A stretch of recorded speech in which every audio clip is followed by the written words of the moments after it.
దావీదు భక్తుని యొక్క చరిత్రను తిరగరాసిన కీర్తన. కాలగమనంలో కనుమరుగైపోవలసిన దావీదును ఒక చరిత్రకారుడిగా నిలవబెట్టిన కీర్తన ఈ కీర్తన. ఇంకోసారి ఈ మాట చెప్తాను. కాలగర్భంలో కనుమరుగు కావలసిన దావీదు జీవితాన్ని చరిత్ర పుటల్లో సువర్ణాక్షరాలతో లిఖించేటట్లుగా దావీదు బ్రతుకును నిలవబెట్టిన కీర్తన ఈ దివ్యమైన కీర్తన. ఈ కీర్తనలో దావీదు దేవుని సన్నిధిలో ప్రార్థిస్తున్నాడు. పాపం చేశానయ్యా, అపరాధంలో బ్రతికేనయ్యా, ఈ సోపుతో నన్ను కడగవా? నీవు నన్ను కడిగితే హిమము కంటే తెల్లగా నేను మార్చబడతానయ్యా, హిస్సోపుతో నన్ను కడగవని ఆక్రందన చేస్తూ దేవుని సన్నిధిలో ప్రార్థిస్తున్నాడు. క్రైస్తవ సంఘమా, క్రైస్తవునికి ప్రార్థన కొత్తేమీ కాదు. అయితే సహజంగా ప్రతి క్రైస్తవుడు ప్రార్థనలో మోకరించాడంటే, నన్ను ఆశీర్వదించయ్యా, నా పిల్లలను ఆశీర్వదించయ్యా, నా మనవళ్ళను చెప్పండి నా మనవళ్ళను ఆశీర్వదించయ్యా, నా ముని మనవళ్ళను ఆశీర్వదించయ్యా, బతికున్న తాతను కాపాడయ్యా, చచ్చిపోయిన తాతను ఇంకా సమాధిలో ఉన్న ఆయన ఏం కాపాడతాడు చెప్పండి. సమాధిలో ఉన్న తాత అంటే ప్రార్థన అంటే దేవుని యొద్ద నుంచి భౌతిక సంబంధమైన వాటి కొరకు పొందుకోవటానికే ప్రార్థన అన్నట్లుగా కొంతమంది అనుకుంటారు. మా ఆత్మీయ తండ్రి దైవజనులు రాజశేఖరయ్య గారు ఒక విలువైన మాట చెప్తారు. ప్రార్థన అంటే నీలో ఉన్న పాపాన్ని దేవునికి ఇచ్చి దేవునిలో ఉన్న పవిత్రతను పొందుకోవటమే నిజమైన ప్రార్థన. విన్నారా ఈ మాట? నీలో ఉన్న అపవిత్రతను దేవునికిచ్చి, నీలో ఉన్న మూర్ఖత్వాన్ని దేవునికిచ్చి, నీలో ఉన్న బలహీనతను దేవునికిచ్చి, నీలో ఉన్న దుర్నీతిని దేవునికిచ్చి, దేవునిలో ఉన్న నీతియుక్తమైన జీవితాన్ని స్వాస్థ్యంగా సంపాదించుకోవటమే నిజమైనటువంటి ప్రార్థన. దావీదు అదే ప్రార్థన చేశాడు. ఆ ప్రార్థనే దావీదు చరిత్రను తిరగరాసింది. అయితే ఇక్కడ అంటాడు, హిస్సోపుతో నన్ను కడుగు అంటాడు. మీరు అందరూ ఎట చూస్తున్నారంటే, మెడిమిక్ సోపు గురించి విన్నాను, లైబాయ్ సోపు గురించి విన్నాను, చింతాల సోపు గురించి విన్నాను, లిరిల్ సోపు గురించి విన్నాను. ఇంకేం సోపులు ఉన్నాయి తల్లి? నా ఫేవరెట్ సోపు ఒకటి ఉండేది, మైసూర్ శాండిల్ సోపు విన్నాను. ఈ సోపు ఏ మార్కెట్లోకి వెళ్ళినా దొరకలేదే. అయ్యా, ఏ షాపులో దొరుకుతుందో కాస్త నాకు చెప్తే ఆడికి వెళ్ళి అడిగి దాంతో కడుక్కుంటానయ్యా, పాపం అంతా పోద్దన్నారు కదా దైవజనమా. హిస్సోపు అనే మాట బైబిల్లో 12 పర్యాయాలు రాయబడి ఉంది. అయితే విచిత్రం ఏంటంటే, పరిశుద్ధ గ్రంథంలో రాయబడిన ఈ హిస్సోపు వాస్తవంగా సోపు కాదు, చిన్న మొక్క, జస్ట్ 2-2.5 అడుగులు మాత్రమే పెరిగేటువంటి మొక్క. పాత నిబంధనలో కానీ క్రొత్త నిబంధనలో కానీ రాయబడిన ఈ హిస్సోపు దేనికి సాదృశ్యమో తెలుసా? రాగల కాలములో రానైన యేసుక్రీస్తు ప్రభువారికి హిస్సోపు ముంగుర్తుగా ఉంది. హిస్సోపు అనే పేరుకున్న అర్థం ఏంటంటే, పాపమును కడిగే పవిత్రపరిచే మొక్క అని అర్థం. వెతకండి, పాపిని పవిత్రపరిచే మొక్క ఏదైనా ఈ సృష్టిలో ఉందా అంటే యేసుక్రీస్తు వారు. మీరు అనొచ్చు, యేసుక్రీస్తు వారిని పట్టుకొని మొక్క అంటారేంటండి అని అంటారా? యెషయా గ్రంథకర్త అంటాడు, లేత మొక్క వలె, ఎడారిలో పెరిగిన చెట్టు వలె యేసుక్రీస్తు వారు తండ్రి అయిన దేవుని ఎదుట పెరిగారు.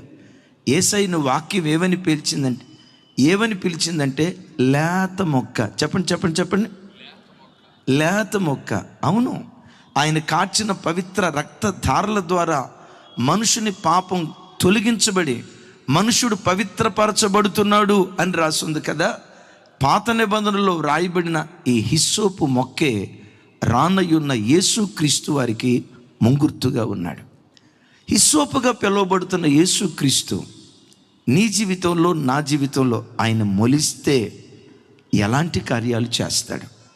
హిస్సోపు మానవాళి జీవితంలో జరిగించే కొన్ని సంచలనాత్మకమైన విషయాలు ఈ రాత్రి విందాం. ఒకసారి బైబిల్ చూడండి. రాజుల మొదటి గ్రంథం 4వ అధ్యాయం 33వ వచనం. 4:33. రాజుల మొదటి గ్రంథం. నాతో కలిసి మాట చెప్పండి. మరియు లెబానోనులో ఉండు దేవదారు వృక్షములనే గాని, గోడలో నుండి మొలుచు హిస్సోపు మొక్కనే గాని చెట్లన్నిటిని గూర్చి అతడు వ్రాసెను. ఎవరు? సొలొమోను, మహాజ్ఞాని. ఈ జ్ఞానట ఆకాశమంత ఎత్తుకు పెరిగే దేవదారు చెట్లను గూర్చి రాశాడట. జస్ట్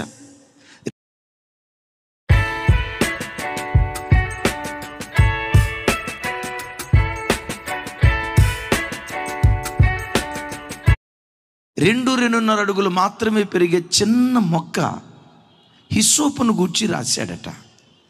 హిస్సోపు ఎక్కడ పెరుగుతుందయ్యా? విచిత్రం. గోడలలో పెరిగే హిస్సోపు అంటాడు. ఒకసారి చెప్పండి, ఎక్కడ పెరుగుతుంది? నేను ఒక మాట అంటానండి. ఓ మొక్క పెరగాలంటే, విత్తనం మొలకెత్తాలంటే మట్టిలో మొలకెత్తిద్దా, గోడల్లో మొలకెత్తిద్దా? విత్తనం మొలకెత్తాలంటే అనువైన భూమి ఉండాలిగా, అనువైన నేల ఉండాలి కదా, సారవంతమైన పరిస్థితులు ఉండాలి కదా. విచిత్రం. హిస్సోపు సారవంతమైన నేలలో మొలకెత్తగలదు. మరి విశేషంగా సారవంతమైన నేల లేకపోయినా, నీళ్లు పోసేవాడు లేకపోయినా, ఎరువు వేసేవాడు లేకపోయినా, కంచేసేవాడు లేకపోయినా, ఆలనా పాలన లేని స్థలాలలో కూడా హిస్సోపు పెరగగలదు. ఆమేన్ చెప్దాం. 2000 సంవత్సరాల క్రితం యేసుక్రీస్తు హిస్సోపు అనే చిన్న మొక్కగా ఈ లోకానికి వచ్చాడు. ఆయన ఆలనా పాలన చూసిన నాదుడు ఎవ్వరూ లేరు. ఒంటరి పోరాటం. 33.5 సంవత్సరాలు ఆయన భూమి మీద బ్రతికిన దినాల్లో, నీ పక్షాన మేము ఉంటామయ్యా, మరణమైనా జీవమైనా నీతోనే, మేలైనా కీడైనా నీతోనే, నిన్ను విడిచిపెట్టకుండా వెంబడిస్తామయ్యా అని యేసుక్రీస్తును వెంబడిస్తూ విడిచిపెట్టకుండా జీవితాంతం ప్రభుతో ఉన్న వాళ్ళు లేరు. లేఖనం అంటుంది, ద్రాక్ష గానుగా ఒంటరిగా త్రొక్కాడట.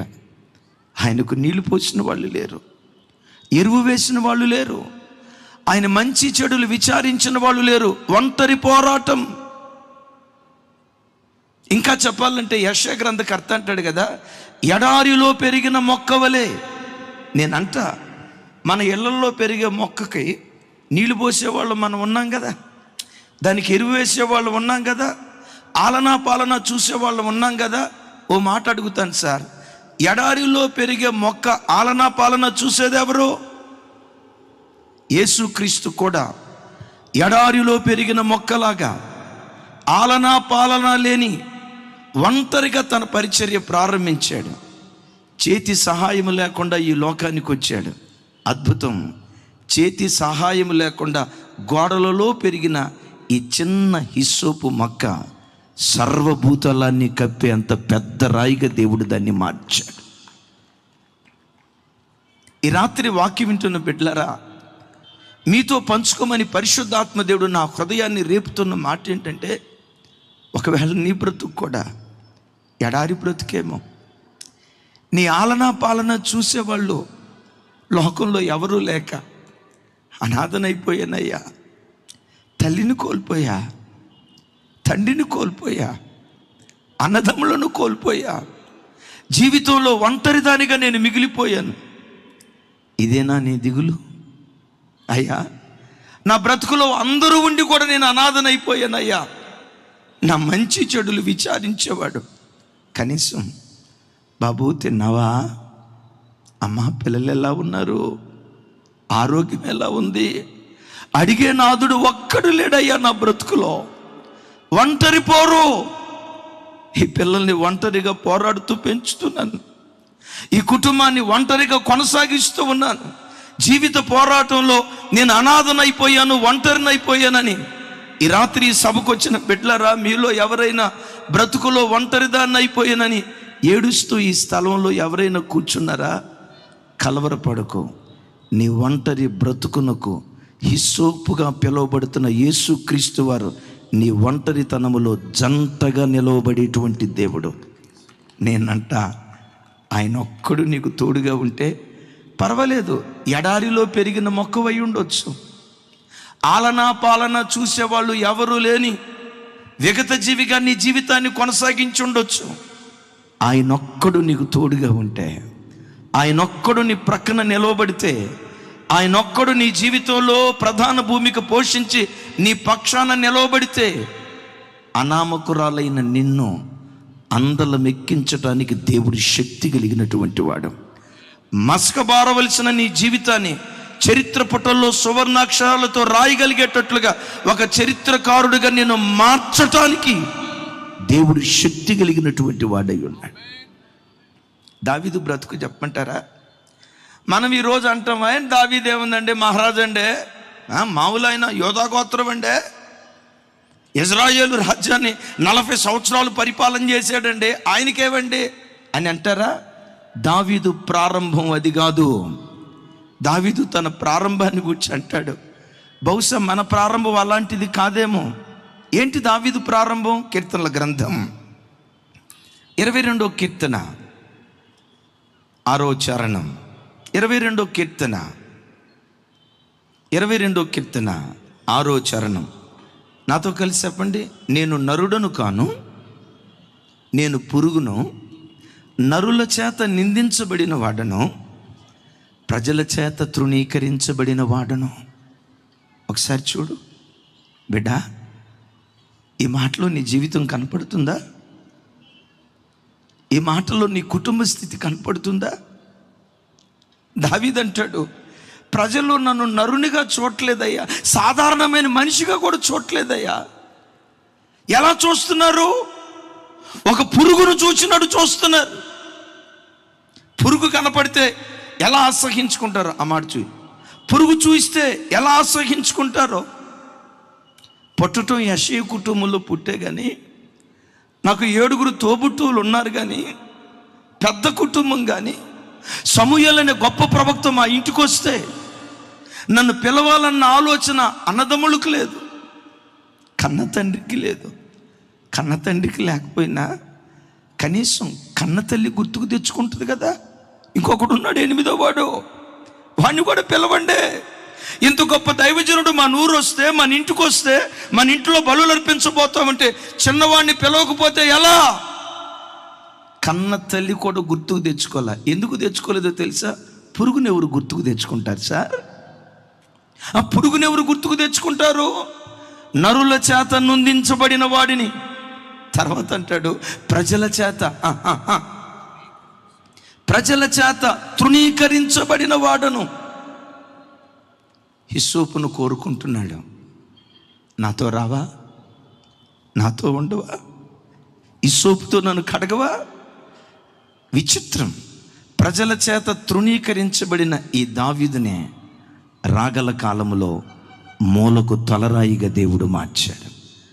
ఇశ్రాయేలు చరిత్ర పుటల్లో సువర్ణాక్షరాలతో రాయబడే ఒక అద్భుతమైన వ్యక్తిగా దేవుడు నిలవబెట్టాడు. ఎస్, తృణీకరించబడిన దావీదులో నుండే సొలొమోను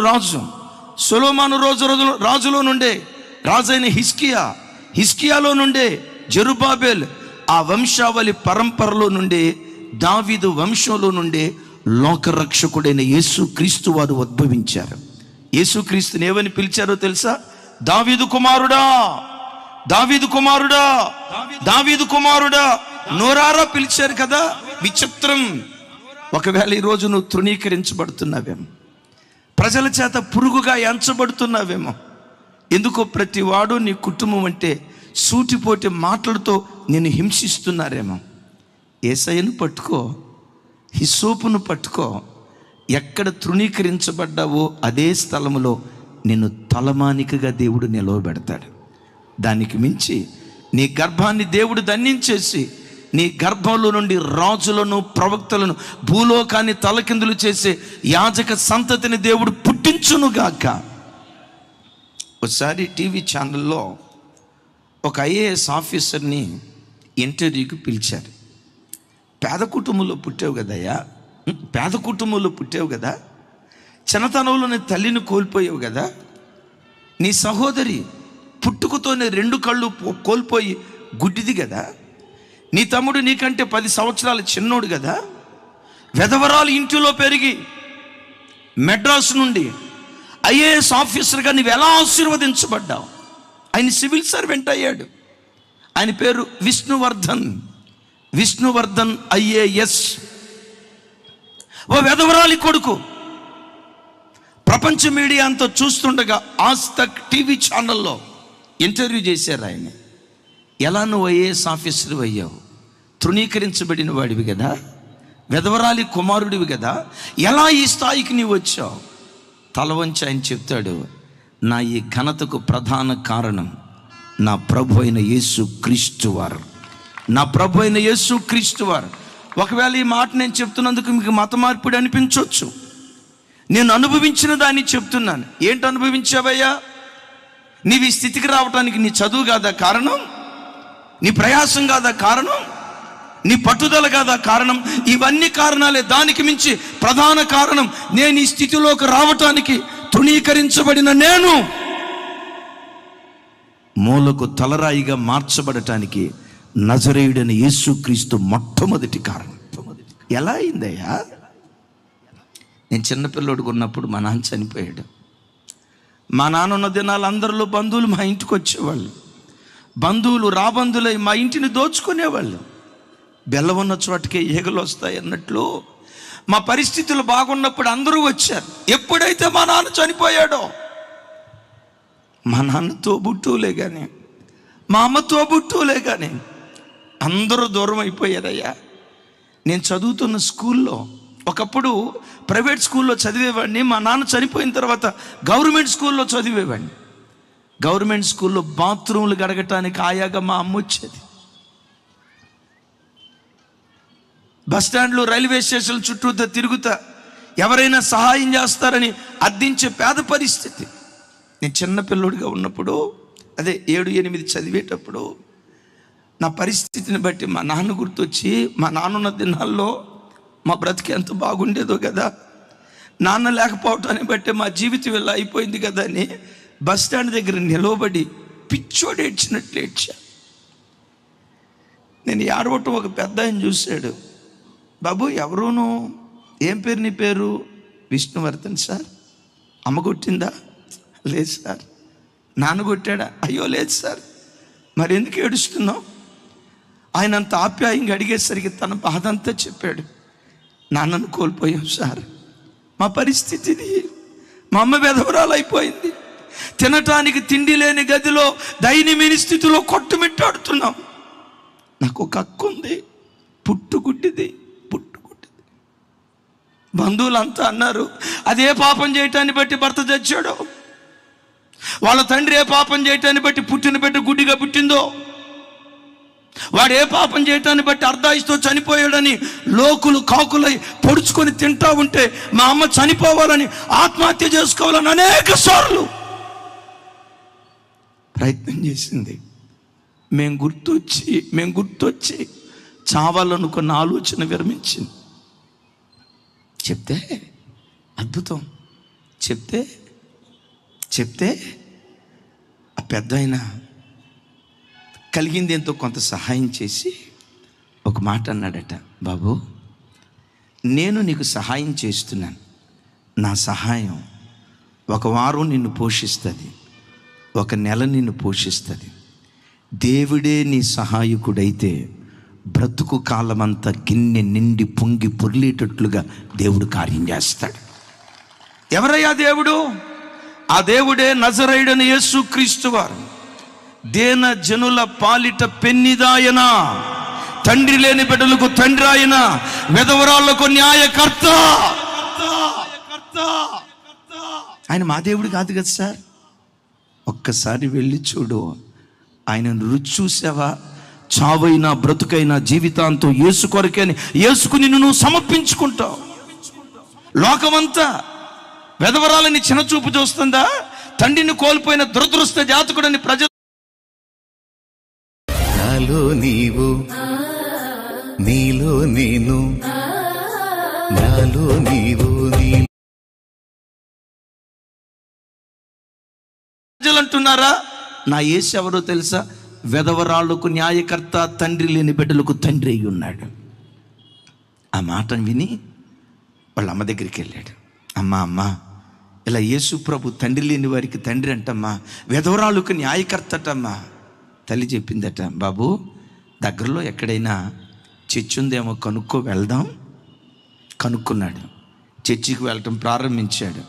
ఆ బాబు 10వ తరగతి లోపే బాప్తిస్మం తీసుకున్నాడు. విష్ణువర్ధన్, కృపావర్ధనగా మార్చబడ్డాడు. తల్లి, అక్క, చిన్న తమ్ముడు అందరూ మందిరానికి వెళ్ళటం ప్రారంభించారు. 10వ తరగతికి వచ్చేసరికి తాను ఏ జిల్లాలో చదువుతున్నాడో ఆ జిల్లా అంతట్లో 5th ర్యాంక్, ఇంటర్మీడియట్లో state 5th rank, MBBS seat వచ్చింది, మెడిసిన్ అయిపోయింది. ఎవరో చెప్పారు, ఇంత మంచి మేధావి కదా సివిల్స్ రాయంటే సివిల్స్ రాశాడట. దేవుని కృప, 2-3 ప్రయత్నాలలోనే IAS ఆఫీసర్గా దేవుడు నాకు ఉద్యోగం అనుగ్రహించాడు. అలాగని ఒకేసారి యేసు ప్రభు నన్ను సింహాసనం మీద కూర్చోబెట్టలేదు. యేసు ప్రభు నమ్ముకున్న తర్వాత నా ప్రభు నాకేమిచ్చాడో తెలుసా? కష్టాలను కూడా ధైర్యంగా ఎలా ఎదుర్కోవాలో కావలసినంత ధైర్యాన్ని ఇచ్చాడు. శ్రమలు రాకపోలేదు, ఇబ్బందులు రాకపోలేదు, ఆటుపోట్లు రాకపోలేదు, అపాయాలు రాకపోలేదు, ఆకలి దప్పులు రాకపోలేదు.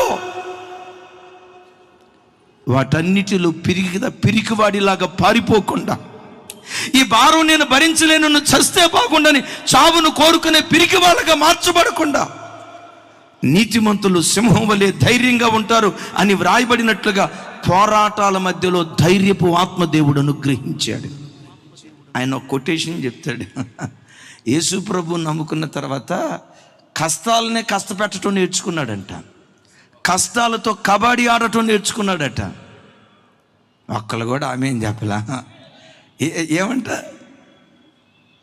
కష్టాలనే కష్టపెట్టడం నేర్చుకున్నాడట. కష్టాలతో కబడ్డీ ఆడటం నేర్చుకున్నాడట.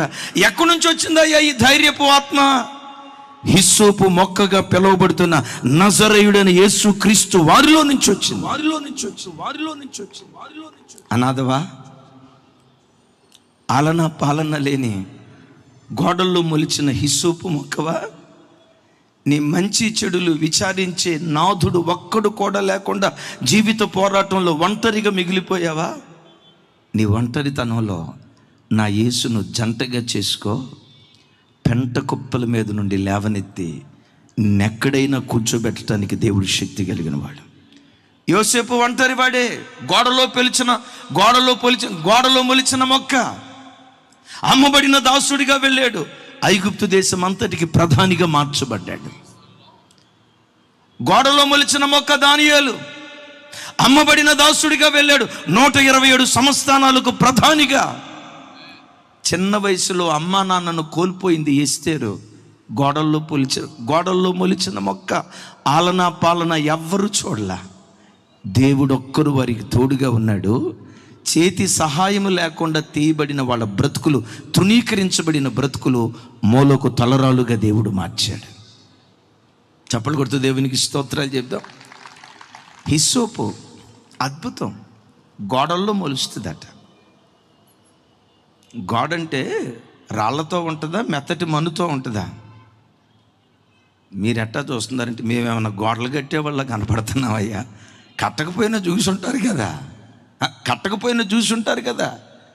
గోడలు రాళ్ళు, ఏదో కొంచెం ఉంటే మట్టి ఉంటుంది. యేసుక్రీస్తు ఎవరో తెలుసా?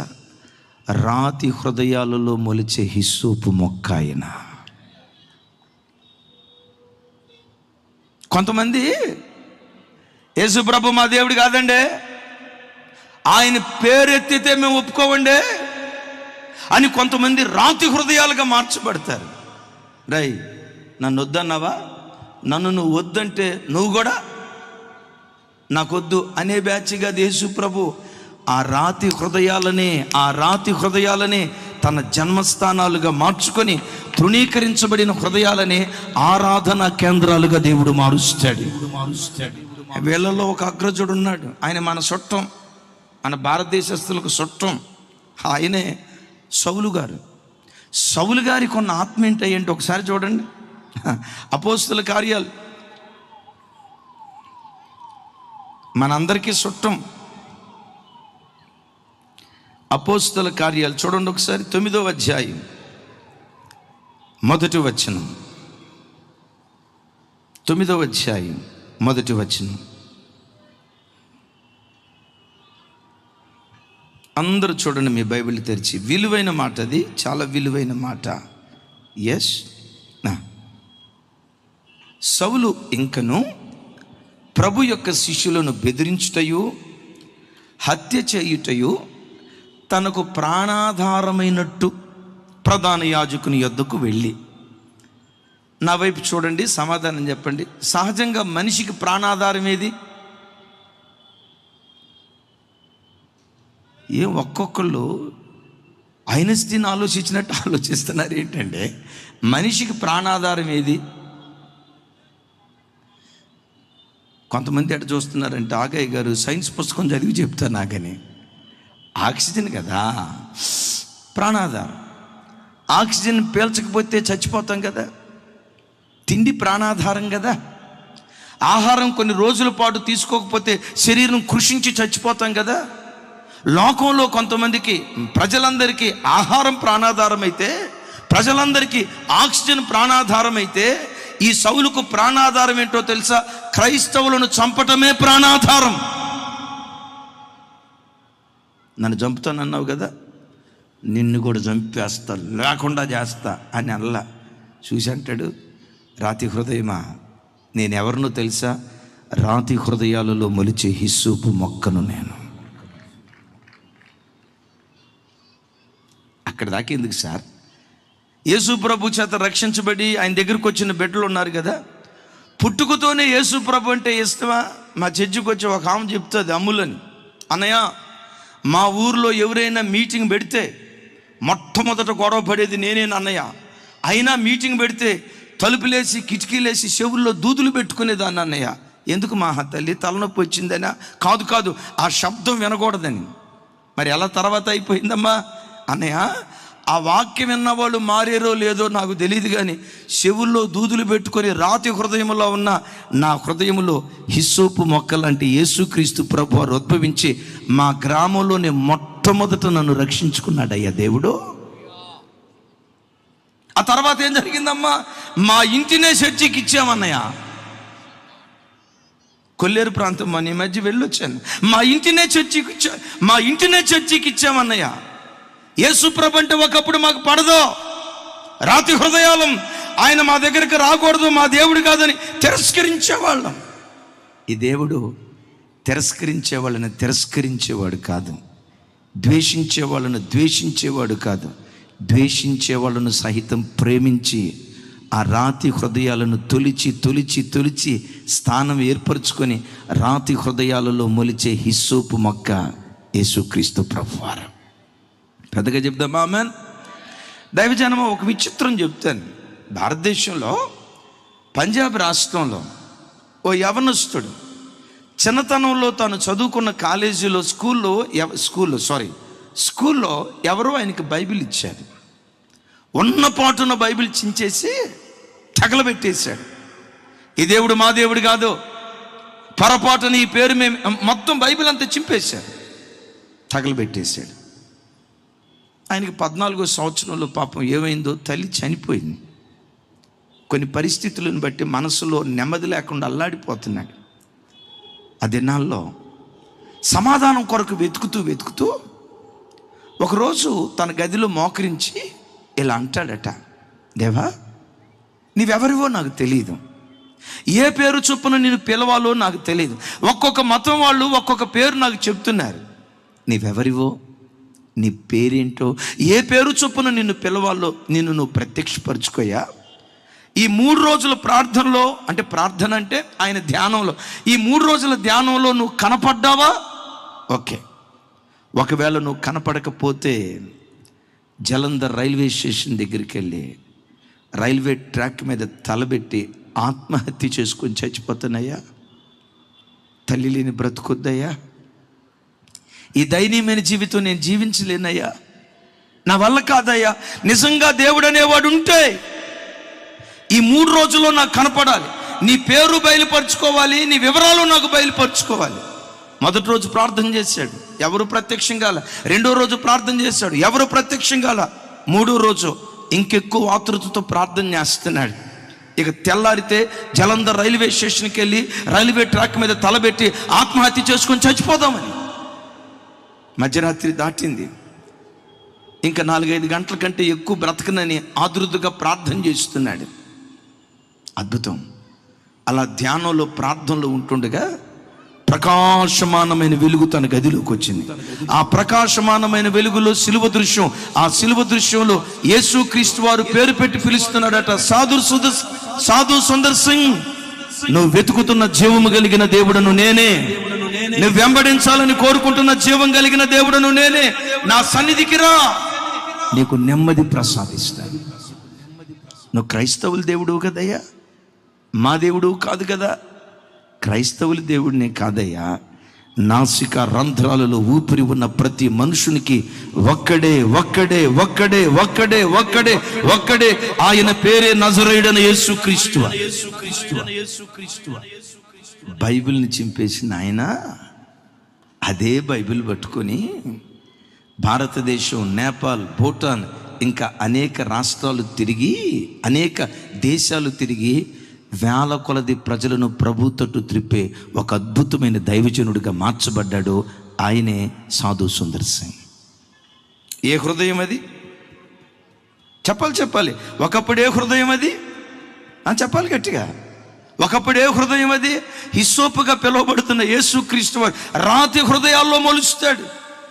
సాధు సుందర్ సింగ్ దాకా ఎందుకండి? మనం ఏమన్నా మంచివాళ్ళమా ఒకప్పుడు? మన అదే చక్కగా నవ్వుకుంటున్నారు. మనమేమన్నా మంచివాళ్ళ? ఒకప్పుడు మన మంచితనం తెలియాలంటే ఈ కొళాయి దగ్గర, వాటర్ ట్యాంక్ దగ్గర మనకు పెట్టిన పేరేంటో తెలుసా? సూర్యకాంతం అని పేరు పెట్టారు, గయ్యాలి గంప అని పేరు పెట్టారు, రాకాసి రంప అని పేరు పెట్టారు. అలాంటి రాతి హృదయాలు, మొరటోళ్ళం, సంస్కారం లేనోళ్ళం, సంస్కారం ఎరుగని ఈ రాతి హృదయాలకు సంస్కారాన్ని నేర్పిన సంస్కారవంతుడైన దేవుడు ప్రభు అయిన యేసుక్రీస్తు వారు. అద్భుతం.